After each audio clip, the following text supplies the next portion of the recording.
주께서 그 사랑하시는 자를 징계하시고 그가 받아들이시는 아들마다 채찍질하심이라 하였으니 너희가 참음은 징계를 받기 위함이라. 하나님이 아들과 같이 너희를 대우하시나니 어찌 아버지가 징계하지 않는 아들이 있으리요. 징계는 다 받는 것이거늘 너희에게 없으면 사생자요 친아들이 아니니라. 또 우리 육신의 아버지가 우리를 징계하여도 공경하였거든 하물며 모든 영의 아버지께 더욱 복종하며 살려 하지 않겠느냐. 그들은 잠시 자기의 뜻대로 우리를 징계하였거니와 오직 하나님은 우리의 유익을 위하여 그의 거룩하심에 참여하게 하시느니라. 무릇 징계가 당시에는 즐거워 보이지 않고 슬퍼 보이나 후에 그로 말미암아 연단받은 자들은 의와 평강의 열매를 맺느니라. 그러므로 피곤한 손과 연약한 무릎을 일으켜 세우고 너희 발을 위하여 곧은 길을 만들어 저는 다리로 하여금 어그러지지 않고 고침을 받게 하라.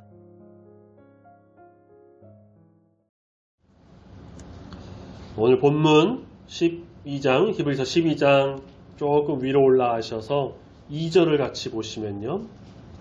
믿음의 주요 또 온전하게 하시는 이인 예수를 바라보자, 함께 바라보자 이렇게 말씀하고 있죠.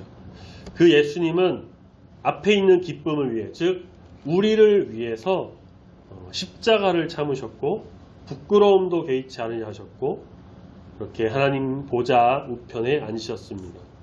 우리를 위해 십자가에서 죽으신 예수님. 이제 고난주간 또 부활절이 다가오고 있는데 우리는 이 시간 더욱 예수님을 생각하면서 주님께로 나가는 귀한 삶이 되어야 할 것입니다. 우리가 신앙의 길을 가기 위해서 반드시 지켜야 하는 것이 바로 이 히브리서 12장 2절에 말씀하고 있는 믿음의 주요 온전하게 하시는 이인 예수님을 바라보는 겁니다. 그 주님을 따르며 주님의 길을 걸어가죠.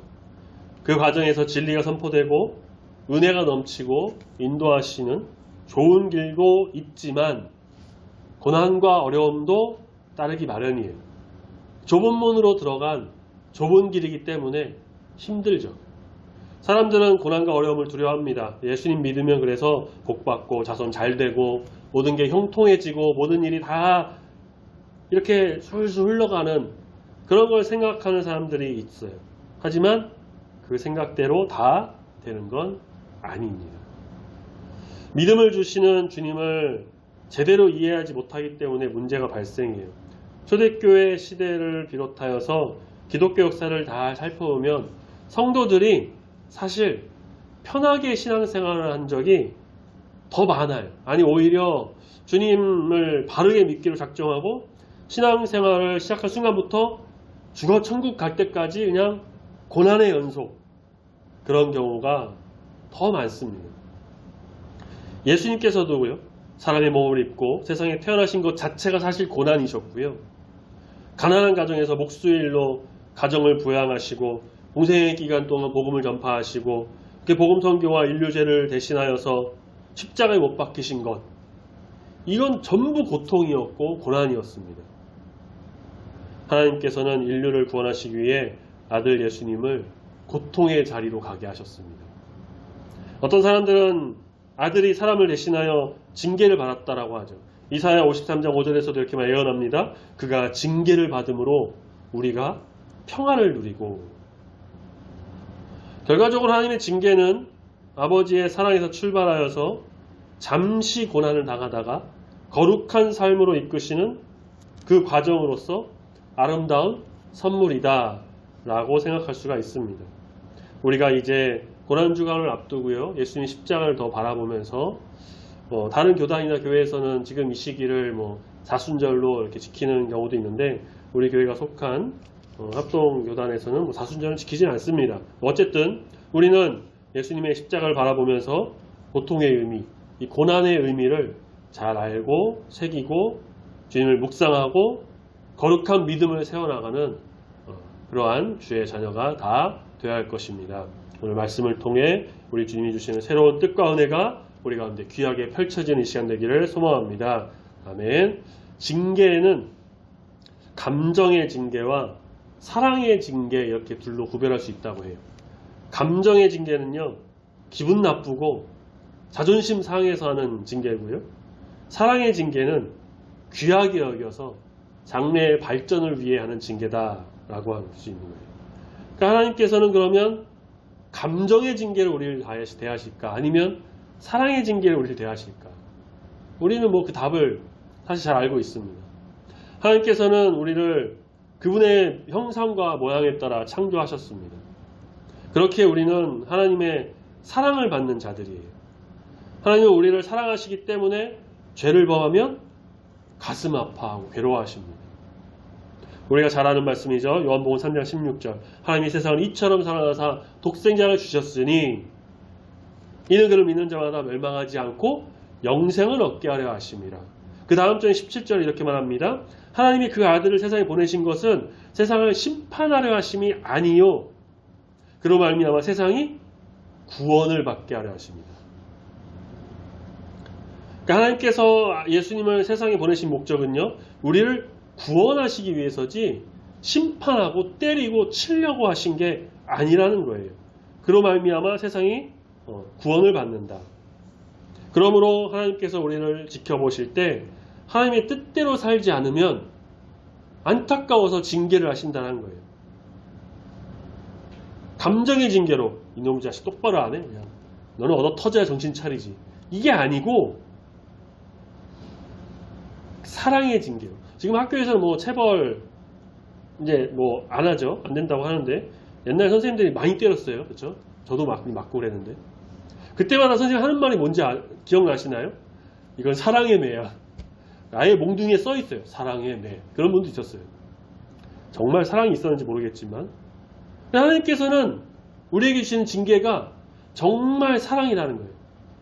우리를 사랑하시기 때문에 우리가 잘못된 길로 가는 거를 원하지 않으시기 때문에 올바른 주의 자녀로 살아갈 수 있도록 붙잡아 주시려고 하는 사랑의 징계, 사랑의 채찍을 드신다는 겁니다.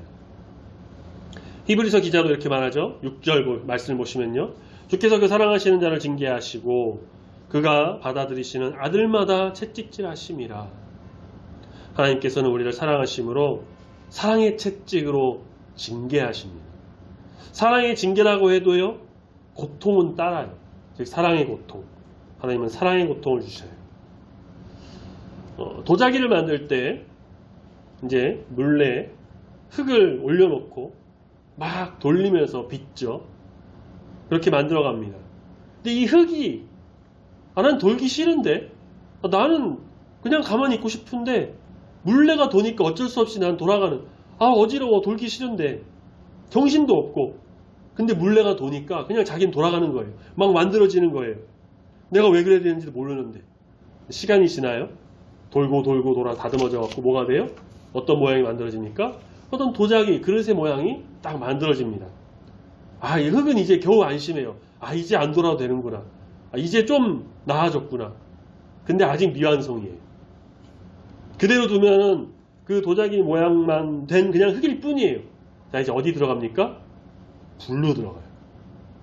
불에 들어갑니다. 흙은 도자기 되어가지고 이제 안 돌아간다고 생각하면서 이게 좀 괜찮다. 그만했으면 좋겠다라고 하는데 뜨거운 불에 들어가요. 들어갔다 나왔다 들어갔다 나왔다를 반복합니다. 흙은 너무 고통스럽고 그 뜨거운 불이 너무 싫고 고통과 고난 속에서 막 울부짖고 있어요. 나의 모습이죠. 들어가고 싶지 않은데 고통받기 쉽지 않은데 자 그런데 이제 불에 들어가는 게 끝났습니다. 다 끝나고 그럼 이 흙은 빚어진 도자기는 어떻게 됐습니까? 그냥 흙처럼 물렁물렁한 게 아니라 어떤 모양이 됐죠? 단단하게 됩니다. 도자기의 모습이 드디어 제대로 드러났고요. 가공하고 무늬를 좀 넣고 완성된 도자기가 되는 거죠. 그렇게 되기 위해서 뭐가 필요하다는 거예요? 고난이 필요하다는 겁니다. 하나님께서 주시는 고난, 사랑이라는 징계라는 고통 다 나를 위한 것이다. 내가 더 완전하게 될 수 있도록 내가 더 하나님 보시기에 합당한 사람이 될 수 있도록 하나님이 나를 너무나도 사랑하셔서 이끄시는 길이다라는 거예요. 고난 싫어요. 아픈 거 싫죠. 근데 그 고난을 통해서 완성된 내가 된다는 겁니다. 사랑의 징계. 하나님의 그 사랑의 매를 통해서 단련되고 성숙해짐으로 거룩한 주의 자녀. 아름다운 도자기가 된다라는 거예요. 불평과 불만이 아니라 겸손과 인내와 감사함으로 이 고난도 이겨내서 정말 완전한 주의 자녀로 거듭나는 우리 모두가 되기를 소망합니다. 아멘. 우리는 하나님을 아버지라고 불러요. 옛날에 그런 찬양도 많이 불렀던 것 같아요. 하나님을 아버지라 부르는 자는 좋은 일이 있으리라, 많이 있으리라. 다들 아실 거예요 아마. 근데 신령한 노래는 없어요. 그래서 제가 많이 못 부르는데, 아버지는 자식의 이름을 아무렇게나 짓지 않습니다. 세심한 기대와 희망을 가지고 지어요. 그리고 아버지는 자식을 사랑으로 기릅니다. 그냥 알아서 살아라. 이제 네 인생 네가 사는 거지 내가 사냐? 그렇게 방치하는 아버지 부모님은 없습니다. 하나님께서는 우리 각각을 만세전에 택하시고 이름을 지으시고 거기에 합당한 사람으로 만드셨습니다. 하나님께서 예배드리는 이 자리에 있는 우리 한 사람 한 사람 각자 모두를 하나님은 아버지처럼 다 아시고 우리의 생각과 모든 행동까지도 다 잘 알고 계세요. 시편 139편 13절에서 뭐라고 말씀하고 있냐면요, 주께서 내 내장을 지으시고 나의 모태에서 나를 만드셨습니다 라고 말해요. 그러니까 내가 태어나기 전에 이미 나의 모든 삶은 아버지 하나님께서 다 알고 계신다는 겁니다. 그런데 만일 우리가 죄를 지을 경우 하나님께서는 어쩔 수 없이 징계를 하시면서 아버지 같은 징계를 하신다는 거예요. 오늘 본문 또 바로 위에 6절 말씀을 또 봤는데 그 바로 전인 5절을 보시면요, 아들들에게 권한 것 같이 너희에게 권면하신 말씀도 잊었도다. 일러스되 내 아들아 주의 징계하심을 경히 여기지 말며 그에게 꾸지람을 받을 때에 낙심하지 말아라. 잘못했으면 떳떳하게 있는 게 아니라 용서를 구하고 회개하고 징계도 받는 것이죠. 그런 고난과 고통의 과정을 좀 겪으면서 단단한 도자기, 거룩하고 흠이 없는 주의 자녀로 거듭나는 겁니다. 8절, 징계는 다 받는 것이거늘 너에게 없으면 사생자고 친아들 아니다. 자녀가 아니면 징계할 필요가 없어요. 그러든지 말든지 잘못하든지 말든지 지가 알아서 살고 지 인생 사는 거지 내 아들 아니면 그렇게 해도 사생자나 아들이 아니라면 굳이 징계할 필요 없고, 남의 자식, 타인 괜히 지적하면요, 훈계하면 요즘엔 꼰대라면서 더 욕먹죠. 하지만 자녀니까, 아들이니까, 딸이니까 징계하는 겁니다. 그냥 두고 볼 수 없어서, 그냥 놔둘 수 없어서, 그냥 그렇게 가는 길 참아 볼 수 없어서 어떻게든 바른 길 가게 해주려고, 어떻게든 회개하고 돌아오게 만들려고. 9절, 우리 육신의 아버지가 우리를 징계하여도 공경하였거든 하물며 모든 영의 아버지께 더 복종하며 살려하지 않느냐. 나의 육신의 아버지의 말씀도 공경합니다. 물론 반항할 때도 있어요. 말대꾸도 해요. 저도 그렇고요. 우리 성도님들도 아마 그랬을 겁니다. 그렇지만 그렇다고 해서 아버지를 미워하고 죽이고 싶을 정도로 증오하고 그러진 않아요.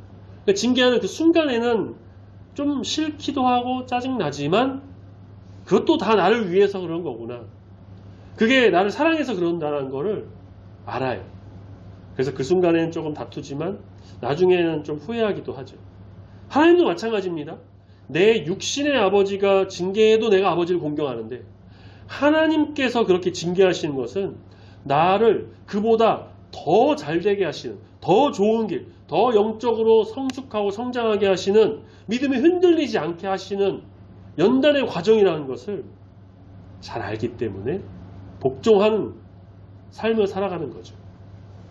그것이 바로 하나님의 자녀, 성도의 모습이다 라는 것입니다. 그런데 그거 아시나요? 아버지가 징계하고 아들이 고통받으면 아버지의 마음 역시 고통스럽습니다. 자녀의 입장, 부모의 입장 다 되어보신 분들 아마 아실 거예요. 아버지는 아들과 함께 고통을 느끼는 것, 이게 사랑입니다. 자녀가 징계받고 마음이 힘들고 막 울고 좌절하는 걸 보고 그럼 쌤통이다. 뭐 네가 그럴 줄 알았지. 네 잘못했으니까 얻어 터진 거 맞아. 이런 부모 없다라는 거예요. 자녀가 눈물 흘리면 부모는 피눈물 흘린다고 하죠. 하나님도 마찬가지십니다. 우리의 잘못을 그냥 두고 볼 수 없으셔서 우리가 잘못된 길 가는 거 그냥 놔둘 수 없으셔서 우리를 징계하시고 고난과 고통을 주시는데 그 고통스러운 우리를 보실 때 하나님 마음이 찢어지신다는 겁니다. 우리는 내 마음도 중요하지만 아버지의 마음을 아프게 해서는 안 되겠죠.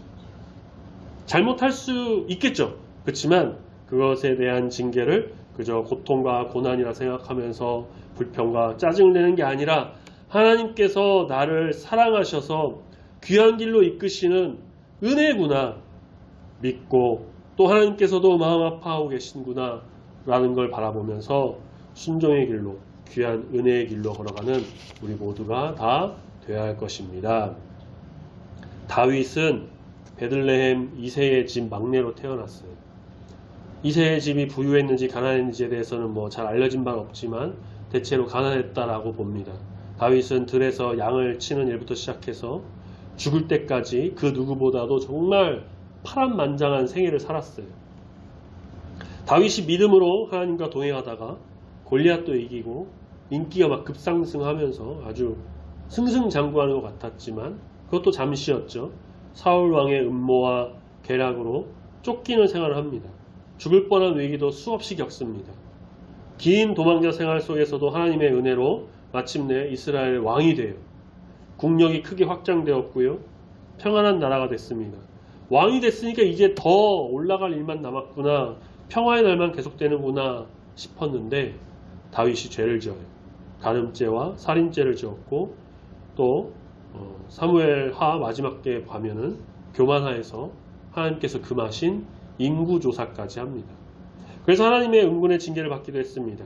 간음죄와 살인죄를 저질렀을 때 밧세바가 낳은 아기가 일찍 죽었고요. 인구조사했을 때는 이스라엘 전역에 전염병이 돌아서 7만 명이 죽었다라고 해요. 시간이 지나 이제 왕권을 솔로몬에게 넘겨주면서 죽는 날이 머지않은 차 후손들에게 이제 유언합니다. 사무엘하 23장 4절 5절에 보면 그는 돋는 해의 아침빛 같고 비 내린 후에 광선으로 땅에서 움이 돋는 새 풀 같으니라 하시도다. 내 집이 하나님 앞에 이같지 아니하냐. 다윗은 하나님의 징계로 고통을 받았어요. 하지만 그는 이 고통과 고난에 대해서 불평과 불만을 쏟아낸 일이 없습니다. 하나님을 원망하지도 않았습니다. 자신의 잘못으로 인한 하나님의 징계라는 것을 명확하게 알았고 오히려 하나님을 찬양했죠. 시편을 기록했습니다. 그리고 즉시 깨닫고 돌아와서 돌이켜서 회개하고 하나님께 다시 돌아옵니다. 하나님의 징계는 결코 오래가지 않습니다. 오늘 본문 히브리서 12장 10절에도 보면요. 그들은 잠시 자기 뜻대로 우리를 징계하였거니와 오직 하나님은 우리의 유익을 위하여 그의 거룩하심에 참여하게 하느니라. 그들 곧 육신의 아버지도 사랑으로 그 아들을 징계하지만요. 인간이기 때문에 때로는 감정에 의해서 자식을 징계할 수도 있어요. 또 오래 하는 것도 아니에요. 사실 잠시. 하나님은 어떻습니까? 오직 사랑으로 잠시 동안 징계하셔서 거룩함에 참여하게 인도하시는 하나님이란 겁니다. 징계받는 아들의 고통과 또 함께 아파하십니다. 내가 겪는 고난 너무 많아. 내가 겪는 고통은 다른 사람들과는 달라. 왜 이거는 없어지지 않고 이렇게 오래 가지? 왜 하나님 고난과 징계는 치시는 거는 이렇게 힘들고 나만 이렇게 오래 받는 것 같지? 이런 생각 해보셨을 거예요 아마. 저도 그렇습니다. 도대체 이건 언제 끝나는 걸까? 왜 이거는 나한테만 이럴까? 왜 지금 이 상황이 이렇게 가는 걸까? 그런데 그냥 내 입장에서 그게 오래 가는 것일 뿐이지 그렇게 그 고난과 고통, 징계의 시간이 사실 긴 것도 아니라는 거죠. 생각해보면 금방 문제가 풀리기도 하고요. 문제가 해결되고 하나님 피할 길을 또 열어주십니다. 하나님의 징계는요. 잠시일 뿐이에요. 고통받는 아들의 모습을 그냥 오랫동안 즐겨보는 하나님이 아니라는 겁니다. 우리 마음을 아시고 이해하시고 또 공감하시는 하나님, 잘못을 뉘우치고 회개하고 돌아오면은 순종과 겸손으로 나아가기를 원하시는 하나님, 우리의 고통을 다 아시고 함께 아파하시고 은혜로 인도하신 하나님을 바라보면서 늘 감사함으로 나가는 우리 모두가 되어야 할 것입니다.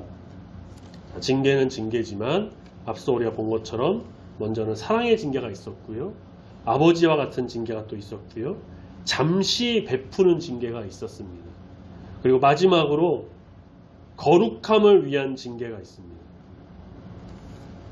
징계 후에 거룩함을 경험하는 사례가 있고 고통 중에 하나님의 거룩함을 체험하는 사례도 있습니다. 11절에 보면 그렇게 말씀하고 있죠. 무릇 징계가 당시에는 즐거워 보이지 않고 슬퍼 보이나 후에 그로 말미암아 연단받은 자들은 의와 평강의 열매를 맺느니라. 당시에는 굉장히 슬퍼 보이고 당시에는 괴로움처럼 보이죠. 그래요. 정말 징계가 지금은 슬프고 너무 힘들고 이거 좀 빨리 지나갔으면 좋겠고 절망을 느낄 수도 있습니다. 이런 거 좀 안 했으면 좋겠다. 왜 하나님 이렇게까지 하시는지 의문과 인간적인 불평도 나올 수가 있어요. 성도에게 주어진 삶의 현실은 믿음을 지키며 살아야 하는 현실입니다. 우리가 분명히 알아야 할 것은요, 이런 시련이 바로 믿음의 저울이다라는 거예요. 저울의 눈금은 거짓말 안 해요. 사실 그대로를 보여줍니다. 성도가 아픈 현실을 정직하게 극복하지 못하면 아무것도 못합니다. 아픈 현실을 극복하면서 연단하지 못하면 우리에게 의와 평강의 열매를 맺을 기회가 주어지지 않는다라는 거예요. 우리가 현실적인 아픈 시련을 참고 견디는 것이 자기를 이기고 사탄을 이기고 예수 이름으로 승리하는 길입니다. 성도가 하나님의 징계를 참고 극복하면 거룩한 훈련으로서 이제 시련을 이길 수가 있습니다. 12절 그러므로 피곤한 손과 연약한 무릎을 일으켜 세우고 13절 너희 발을 위해서 곧은 길을 만들어 저는 다리로 하여금 어그러짐이 없게 고침을 받게 하라. 이겨내서 싸워야 한다는 거죠. 디모데전서 4장 8절에서는 또 이렇게 말합니다. 육체의 연단은 약간의 유익이 있으나 경건은 범사에 유익하니 금생과 내생에 약속이 있느니라. 우리에게 주시는 하나님의 징계, 비록 내 잘못과 죄로 인해서 이루어지는 것들도 있지만 우리는 그것을 통해 연단되어 나가요. 하나님께서 주신 고난과 고통을 통해 우리는 그 물레에서 돌아오고 흙에서 구워지는 결국은 아름다운 도자기로 만들어진다라는 것입니다. 모두 다 우리를 위한 거예요. 모든 것이 내가 거룩한 길로 가게 되기 위한 겁니다. 모든 것이 하나님께서 우리를 통해 일하시는 계획이고 뜻입니다. 그 가운데에서 승리하는 우리 모두가 되기를 소망합니다. 아멘. 믿음이 흔들리면 안 돼요. 믿음이 흔들리면 그 징계를 불평으로 이제 여기게 되고요. 고난과 고통을 이기지 못해서 넘어져요. 사탄은 그 순간을 노리고 있어요. 그러니 우리의 피곤한 손, 연약한 무릎 이렇게 세워야 돼요. 더 이상은 저는 다리가 아니라 어긋나지 않도록 치유받고 힘을 내어서 주의 길을 걸어가야 합니다. 거룩함을 위해 오는 고통, 고난을 통해 정말 순금과 같이 연단되어서 하나님께는 영광, 내 안에는 기쁨, 세상에는 참된 그리스도의 덕을 세워나가는 우리 아름다운 모든 성도님들이 다 되시기를 소망합니다. 아멘. 유도 다들 아시죠? 유도. 저는 배운 적은 없는데 유도 경기를 보면 권투, 격투기와는 다르게 그런 타격하는 것과는 다른 또 다른 차원의 어떤 재미가 있어요. 멋진 것도 있어요. 상대의 도복을 잡고 힘겨루긴 하다가 한 번의 기회를 놓치지 않고 이제 땅에 맺혀가지고 땅에 이제 쓰러뜨린 거죠. 이제 업어치기 그런 것처럼. 자, 근데 유도를 배울 때 가장 먼저 배우는 게 뭔지 아십니까? 기초 체력을 제외하고는요. 유도에서 가장 먼저 배우는 건요. 바로 낙법이라는 거예요. 떨어질락 법 해서 잘 떨어지고 잘 넘어지는 방법을 말하죠. 유도는 때리는 게 아니라 아까 이제 잡아서 맺히는, 그러니까 사람을 땅에 이제 떨어뜨리는 경기인데, 그러면 이제 땅에 떨어질 때 크게 다쳐요. 이제 뭐 등부터 떨어지면 막 숨도 못 쉬기 힘들고, 머리부터 떨어지면 정말 위험하죠. 그래서 떨어져도 잘 안 다치는, 떨어질 때도 이제 잘 떨어지고, 그래서 덜 다치게 하는 그런 법을 배웁니다. 그래서 유도에서 낙법은 필수고요. 뭐 아무리 고수고 유단자라고 해도요, 이 낙법은 뭐 계속 항상 연습하는 것 중에 하나라고 합니다. 자, 그런데 이 낙법이 땅에 떨어질 때 하는 거라고 했죠. 유도에서 땅에 떨어지는 걸 뭘 의미합니까? 경기에서 패배했다는 걸 말해요. 졌어요. 한 판. 다시 말해서 유도는 처음부터 뭘 배우느냐? 지는 법을 배운다는 겁니다.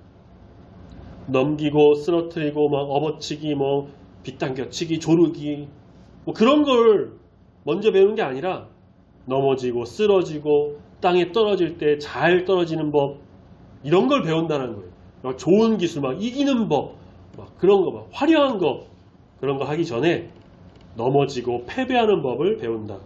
수만 번 땅에 떨어지고 그렇게 낙법을 합니다.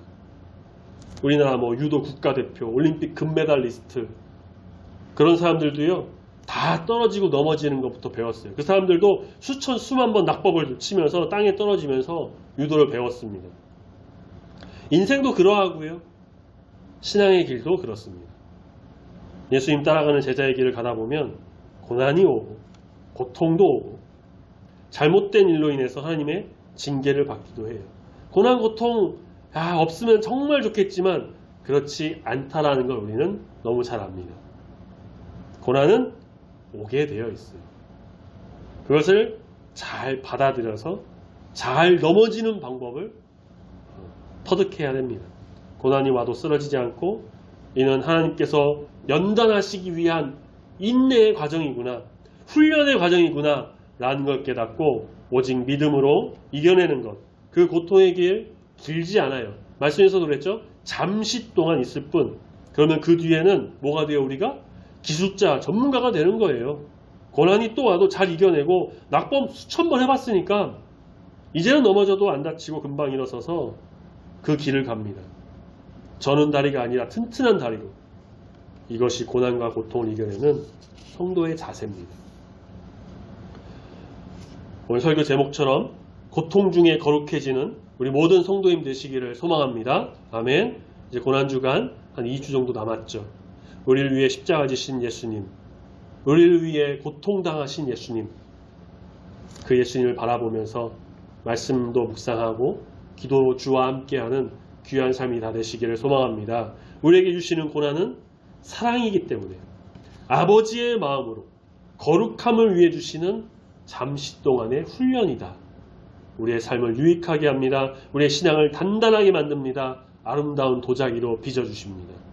오직 믿음으로 겸손하게 순종하며 이 고난과 고통의 신앙의 길을 걸어감으로 인해서 하나님 앞에서 또 세상 속에서 더 거룩하게 세워지는 우리 중부교회 모든 성도님들이 다 되시기를 우리를 위해 십자가를 지신 예수님의 이름으로 축원합니다. 아멘. 기도하겠습니다.